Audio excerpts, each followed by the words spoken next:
Okay, what's up mga ka-rides? Welcome back to the channel. So video tutorial natin yan. Ayan. Unboxing at review tayo ng Extreme 1 na synthetic brake fluid. So bali ito, .3. Then, ito yung subject natin yan. So itong MIUS40 na to, yung kanyang brake fluid, ayan, almost magti 3 years na siya. Kaya as per service manual, kailangan nang palitan yung mga brake fluid ng motor pag ganon. Okay, tara. Ayan. Extreme 1 synthetic brake fluid. .3 to. So dito baklasin muna natin. Check natin. Gitnaan nyo lang para hindi matapon.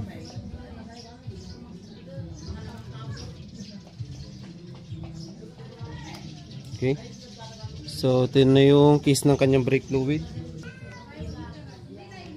So maitim na, tapos para may halo, nahaluan na ng iba.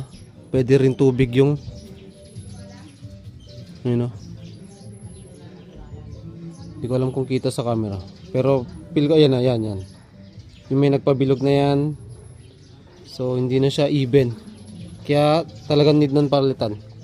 Then bakit natin need palitan? Kasi isa yung dahilan kaya minsan lumulusot yung preno natin, hindi gumagana. Okay, tara. So yan mga ka-rides, bali ito nga pala yung gagamitin natin. Bali ito yung ating 2-in-1 na vacuum tsaka pump na brake fluid. So ito yung ginagamit natin pag nagble-bleed tayo ng brake system natin. Okay? Tapos ito nga pala yung kanyang kasamang accessories. Ayan. Vacuum pump. O, diba? Tibay niyan, may gauge pa. Okay, tara, simulan na natin. So first step natin, yan, tanggalin muna natin to, drain natin. Okay, so ayan o.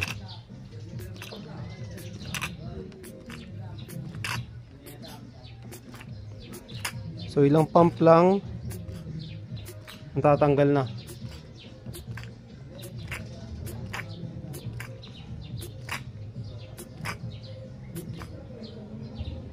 Ayan.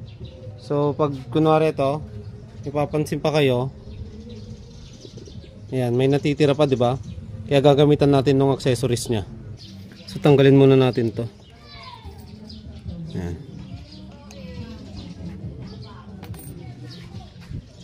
Tapos mapapansin nyo rito, ito na yung mga tumigas.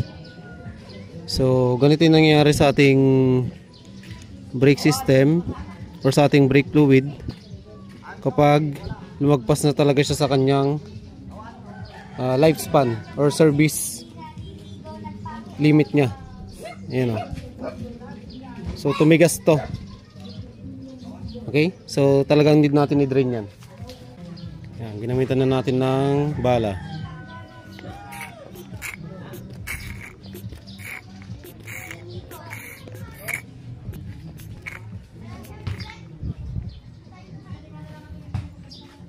So na-drain na natin.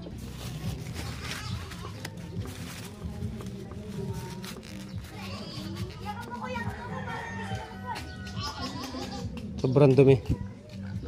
So bago natin nilagay yung ating Extreme 1 na synthetic brake fluid, review muna natin siya. Okay? So mapapansin nyo rito, ayan, nakalagay yung kanyang certification na safe gamitin tong Extreme 1 na brake fluid. Then, ang maganda pa rito, ayan, nakalagay na yung manufacturing date niya. So, 2023 na gawa. Then, ang expiration niya ay 2026. So, kapag hindi ginagamit, 3 years. Pero pag ginagamit, ayan, 2 years lang, pwede na magpalit dapat. Okay? Tara, testingin na natin to. Siyempre dito, test muna natin bago natin ilagay. Okay? Gamitan natin siya ng brake fluid tester. Tara. Buksan muna natin. Ayan, napakasealed niyan. Okay. So, on natin yung tester natin. So, set nyo lang siya ng .3. Okay. Pwede kasing .3 to, .4, tsaka .5.1. So, dun tayo sa .3. Okay. Ayan, 0, 0 muna. Tapos, itong tester natin, lagay natin sa loob. So nakalagay na sa greater than, ayan, 1.5% siya. Ayan, gitna ng 1 tsaka 2%. Okay, so approved to. Tapos talagang hindi contaminated yung Extreme 1 brake fluid natin.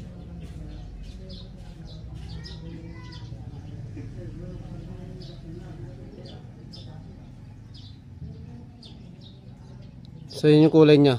Clear na clear talaga siya.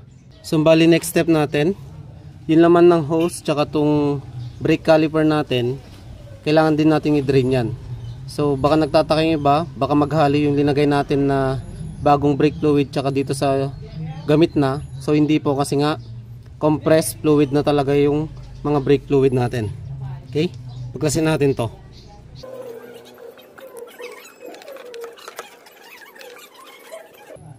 Okay, pump ulit natin.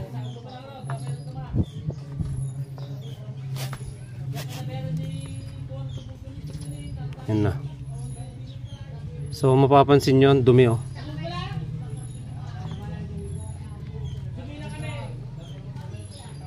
Ganyan kadumi yan.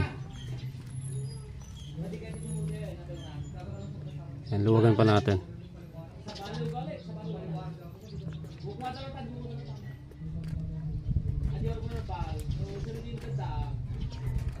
So ang gawin nyo lang, huwag nyo hayaang ma-drain yung nasa brake master natin.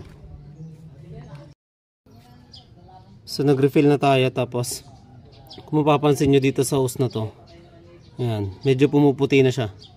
Okay, so tuloy lang tayo sa pag-drain. Ayan o. So may hangin pa, di ba? So maganda rito, yun o, matatanggal natin lahat ng hangin dyan.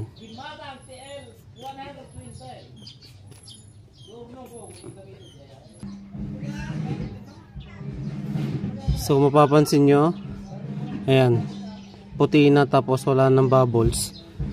Ayan, pwede na nating isara to.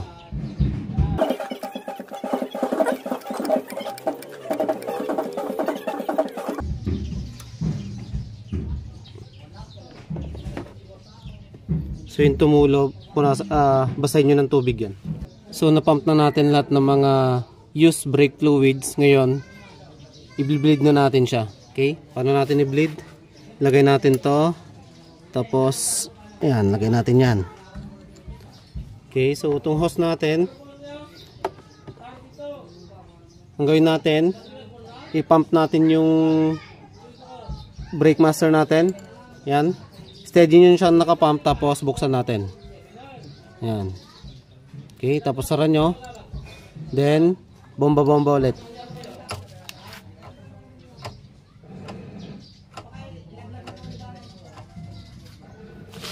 So pag tumitigas na, ayan o, ayan, tumitigas na siya, di ba? So isang bomba pa to. Okay? Kasi napapansin nyo rito, may bubbles pa doon. Okay? Yan, pump, luwag. Yan, wala nang bubbles, pwede na nating isara. Okay na yan.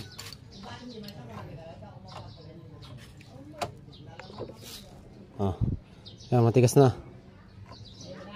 Okay. Tapos yan yung Extreme 1 na brake fluid natin. Oh. So ang gawin natin, goods na yan. Tapos testingin natin, sara natin lahat. Tapos para sa ating bleeding screw, meron din tayong tamang higpit dito, which is 6 Newton meter. Okay? So, ang gawin natin, tapat muna natin sa 5. Ayan. So, nakatapat na yung 0 sa ating 5, then plus 1 tayo. So, 0.4, 0.8, 0.9, 0.10. So, 5 plus 1, 6 Newton meter na. Ayan, lock natin itong knob. Then balaan natin ng 8 mm. Okay? Ayan. So 2 clicks. 1, 2. So tamang higpit na yan. Wala nang putol dyan. Yan, buhusan natin ng tubig. Kasi matapang ang brake fluid, lalo na pag nadikit sa mga motor parts natin and accessories. Mababakbak yung pintura niyan. Okay. Yan, testingin natin.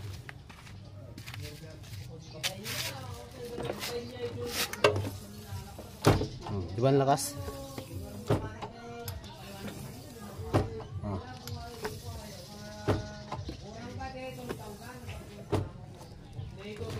Okay.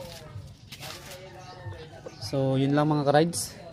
Then syempre ang baon lang natin, ayan, Extreme 1 na synthetic brake fluid .3. Okay, so hanggang dito lang tayo, and kita-kits sa susunod na vlog. I'm out. Peace, ride safe.